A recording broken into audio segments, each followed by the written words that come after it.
Once Human is about to have its global release. This free-to-play shooter looter MMO is wild. I had a ton of fun playing inside of the demo, and today I wanted to break down 5 different things that I wish I knew about Once Human before I started playing. Quickly, though, before we get started, I want to point out that we have an affiliate link with Starforge. So if you are in the market for a quality yet still affordable PC and want to help support the channel, be sure to use that link down in the description. But let's go ahead and get started here. As with any survival game, base building is a massive part of Once Human, both being your safe haven and your quick travel spot, but also because in the later game, you need to defend these bases from raids to land some of that juicy loot. Now, when I first started playing, I nabbed a spot close to where I spawned and immediately started building. However, with the way progression works inside of Once Human, it was not long before I wanted to relocate this base. So what I did, because this is what I'm used to doing, is I disassembled the entire base just to realize in the end that base relocation inside of Once Human is really as simple as clicking a button. You can move your entire base layout on the fly. There is a bit of a cooldown here, but this is really nice because the map is massive and building a base at the very bottom corner of it would be a absolute pain in the grand scheme of things. So being able to move these bases around so easily is a massive quality of life mechanic. To add what I was talking about originally with needing to defend your base, this is something that you should take into account as you are originally building it. Inside of the demo, when I would initiate these raids, oftentimes the NPCs would just mesh through the walls of my house and cause damage to all sorts of items on the inside. So maybe just making sure you have some extra room to lay down a turret or two inside of your base might be a good idea. Let's go ahead and move on to the next thing that I want to go over though, which is something I didn't realize until I was pretty deep into the demo.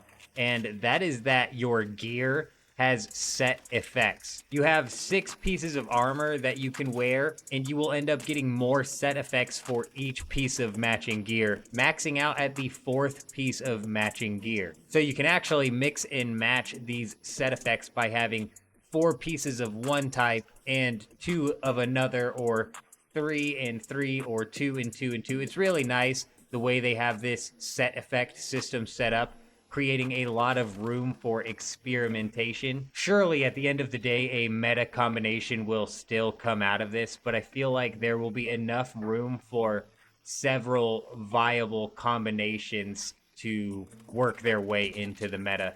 Not to mention that some of the effects are very situational, so what turns out to be the best for most spots won't be the best for all of them. But for the sake of time in this video, I'm not going to go over every single set effect, mainly because the information about each of them isn't entirely out there yet. But keep an eye out on the channel. I will have a full breakdown as soon as we get our hands on the full launch. But from what I'm seeing, people are really getting wild with this, pushing their hit points levels up really high by combining 3 or 4 of the sets. It will for sure be interesting to see how deep that ends up going, but let's go ahead and move on to the next point I want to bring up, which is that the main quest line is super important. The entirety of the map is not going to be unlocked on day 1, and you will need to progress through this main quest line to not only unlock higher areas, but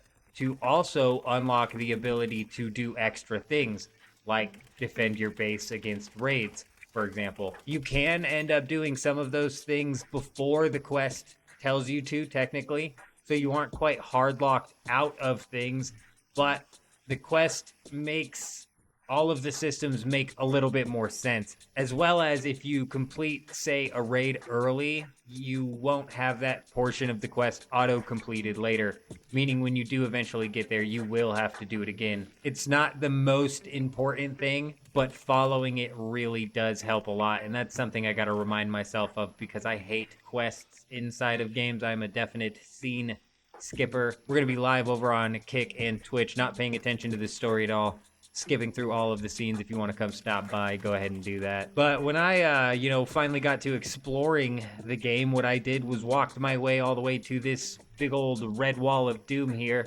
This is a kill barrier, essentially, which is locked for multiple reasons. Some of them are level locked barriers, meaning that you will need to be a higher level.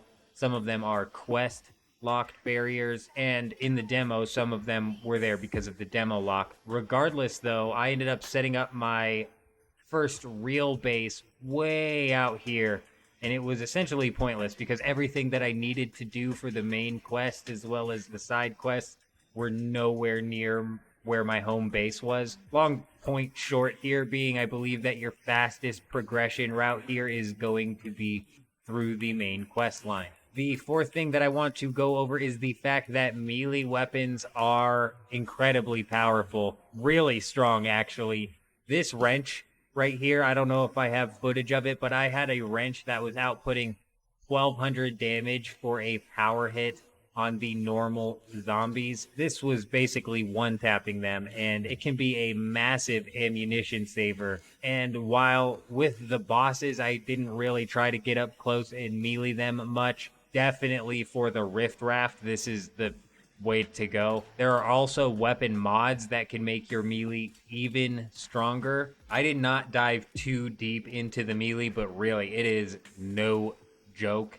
And like I said, you can save a ton of ammo by utilizing it. So I would definitely keep an eye out for any melee weapon blueprints and equip those as soon as possible. The last thing that I want to go over here is that there are a boatload of deviants. These are the creatures that you capture, which unlock effects or bonuses or just some strange things in general, like the gingerbread house will allow you to bake a consumable that when eaten will disguise you as a piece of furniture for a little while. That might actually end up being insane on the PvP servers, but that is really just scratching the surface, the tip of the iceberg when it comes to the deviants. The method of unlocking each of these deviants is different for each one, but it typically falls into 3 categories: finding them in the open world or after completing a boss. There's also a possibility of a couple of them spawning after depleting a resource, as well as coming out of some of the puzzle boxes and puzzle things out in the open world. So be sure to keep your eyes peeled for those types of things from the moment that you step into the game, because there are really so many of them that there is no way that I could squeeze each of them into this video without it just going way too long. But I do have a video out which breaks down every single deviant, how to get them, as well as what they do. So be sure to go to check that out after this. But those were the 5 things that I really wish I understood better before I jumped into Once Human. Let me know down in the comments what sort of information you would add to this list so we can make it as complete as possible. Also, if you made it this far into the video, comment "made it" down below so I can give you an extra shout out. But that is all that I wanted to go over in this video. I hope you guys have an amazing day. I'm out.